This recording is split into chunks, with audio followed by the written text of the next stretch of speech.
Hello students, welcome to Module 5 of 3610-904. Today we're going to go over some new theories, behavioral, cognitive, and cognitive behavioral theories. And so one thing I'm going to try to do with this introductory module is make it a little bit shorter than the other ones have been. I won't go into as much detail because there is a lot of detail in your PowerPoint presentation notes, and you'll be seeing a lot in the way of the video demonstration in this module as well.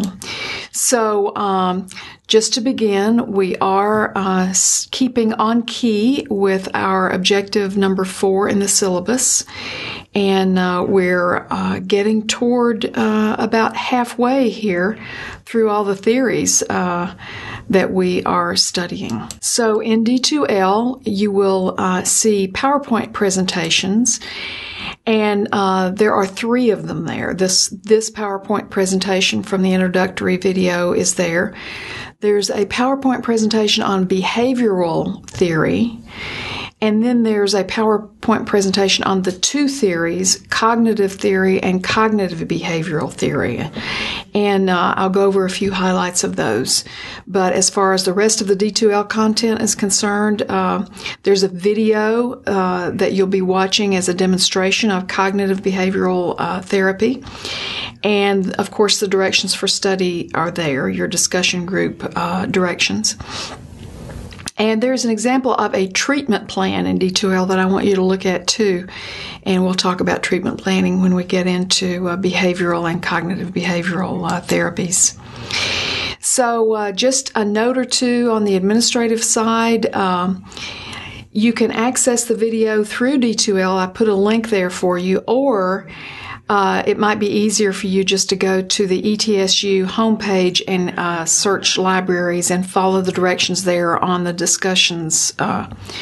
Follow the directions there in the page on directions for study and discussion. Your initial post is due on March the 20th. That's the deadline for initial post. And the module assessment will take place on the 28th and 29th in D2L. There's 20 multiple choice questions that, honestly, if you know the founders and can match them up with the theories, and you know a few more things that I will emphasize here in this video, and you've seen the demonstration and you've read through the PowerPoint presentations, you'll do fine on the assessment. So let's start with some highlights.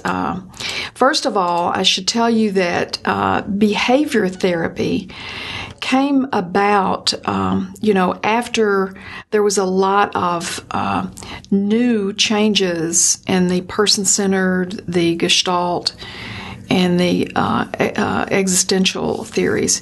There came a need for that period of time for more scientific evidence. And so the scientific model is really, really highly used in behavior therapy. And in behavior therapy, the thing that you should remember about that too is that assessment and measurement throughout the counseling process is really imperative to a behavioral therapist. And the measurement and goal setting that goes along with behavior therapy is definitely a collaborative event with the client. But B.F. Skinner, who's the father of behavioral psychology, used heavily the scientific method and empirical evidence in the formulation of the theory as well as the use of the theory. And moving on quickly to cognitive therapy, then Aaron Beck, who is, I believe, still alive today, and his daughter Judith are really the forerunners and founders, Aaron Beck being the father of cognitive therapy. And it was the first therapy to focus on something called cognitive distortions. In other words, maladjustments in the way we're thinking.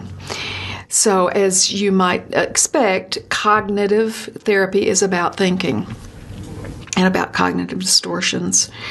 Then we move to cognitive behavioral therapy. Quite honestly, it is the most used therapy in our healthcare model today. One of the reasons for that is because it, like the behavioral therapy model, is very evidence-based. A lot of empirical evidence it surrounds its use and the techniques. And there are several models of it that you'll see in your PowerPoint presentation. And I'll go over a few of those models here in the video, but not to as great an extent as you'll see in the PowerPoint presentations. The thing I would remember most about cognitive behavioral therapy, well, there are things, not the thing, but one thing is three-phase process in counseling of awareness, reframing, and restructuring thought. First, we have to be aware of our beliefs and our thoughts and the consequences of them.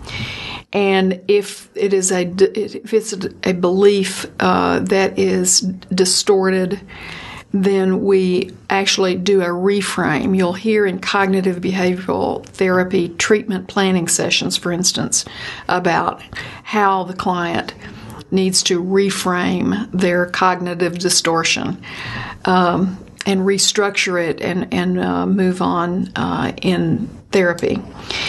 One of the models, the contemporary models, is cognitive behavior modification that was introduced by Donald Mickenbaum. And Mickenbaum still today works with veterans and does something called stress inoculation training. And basically that is very helpful and has been empirically proved to work well with those who have post-traumatic stress disorder. And it's basically it, along with another model of cognitive behavioral therapy, really floods. There's a technique called flooding in which you overexpose the person to what they're most fearful of, and somehow that overexposure aids in the healing process. There's also another model of cognitive behavioral therapy called REBT, Rational Emotive Behavioral Therapy. It was founded by Albert Ellis. I have seen Albert Ellis in person do a demonstration of REBT. And he's a very interesting person. As you can remember from the other theories, these founders always bring something from their lives into the creation of their theory. Albert Ellis is a hoot. I mean, he is a bit, when he reminds someone of their cognitive distortion or irrational belief, as he would call it, that is associated with Albert Ellis, he will actually challenge the client so greatly by saying something like, "Where would you get a crazy idea like that?" And he's very confrontational in his challenging, and most therapists do not use that kind of confrontation. He reminded me a little bit of the Fritz Perls model, where showmanship was, in therapy was really something a counselor would want to do. Not my cup of tea, but anyway, he is a hoot to watch. And the rational emotive behavior, the thing that I would remember about that is our beliefs and our thinking primarily cause our emotional consequences. And you'll see in your PowerPoint presentation, there's a model of REBT that Albert Ellis uses in his therapy. I'd like to go over the REBT technique that Albert Ellis introduces into counseling with you. It is, I believe, slide number 12 of your cognitive and cognitive behavioral therapy slide PowerPoint presentations. Basically, what Albert Ellis came up with here is that these emotional consequences that we have, see, if you will, on this slide, are not caused by activating events. Basically, the activating event occurs, and our belief about the activating event is what causes our emotional consequence. And in order to change that emotional consequence, we must dispute the belief, and therefore effect a new feeling. So that's the ABCDEF of rational emotive behavioral therapy. So when you hear the ABC framework, we're always talking about Albert Ellis and his REBT techniques. So let me give you an example of this. Let's say, for instance, that you pursued a master's program somewhere, and you made application, you took the appropriate testing and everything to get ready to apply, and you applied and you felt really good about it, and you got turned down. Well, you might set yourself up to believe, oh, I'm just not smart enough to do this. I know that I'm not going to be able to be successful, in a master's program. So you have this emotional consequence of feeling defeated and down on yourself, where in Ellis's therapy, the counselor would come in and dispute the beliefs behind the activating event, the consequence, by saying something like, let's think about that belief that's behind this. Could you possibly be in a situation where there were only 14 slots in the program and 400 people applied, and you were number 15 or something like that? I mean, do you know those things?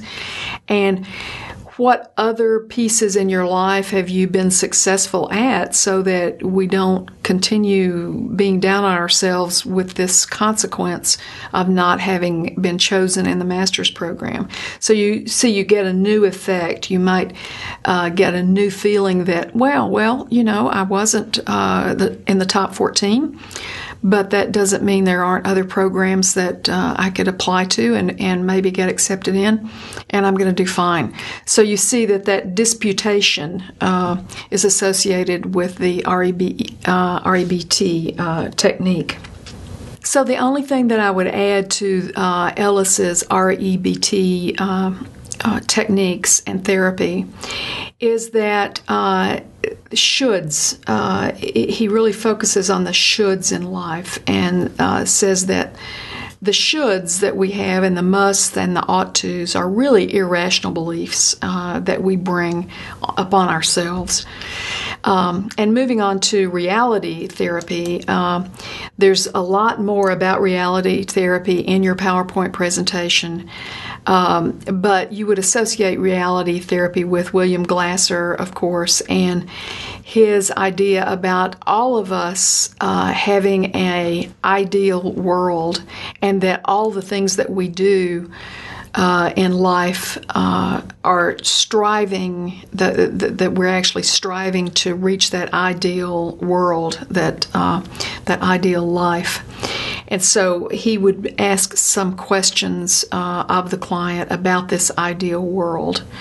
If you could create your ideal world, what would it look like?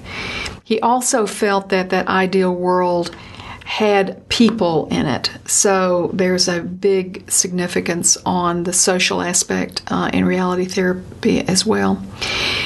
There are other contemporary therapies that some people would categorize as behavioral only. I have placed them in cognitive behavioral because I believe as much as we use cognitive behavioral in all of our healthcare systems today, that these newer theories that are empirically based have some behavioral element, but they also have that psychoeducational teaching coping skills element as well.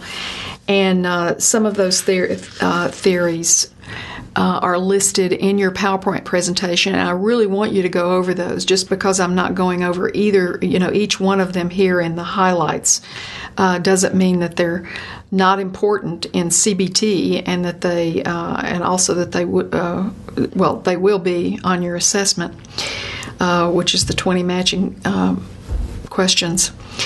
One that I particularly like is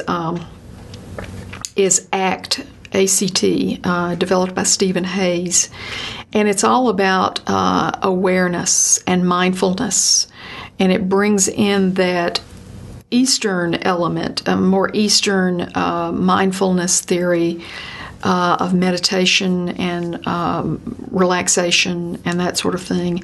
But it also includes a commitment to change. ACT is, I learned about ACT in our postmodern, which is the next module, class in counseling, and I really, really like that theory. Another one, Marcia Linehan's dialectical behavior therapy. There's a little note or two about that in your PowerPoint presentation. It is especially useful with borderline personality disorder diagnoses.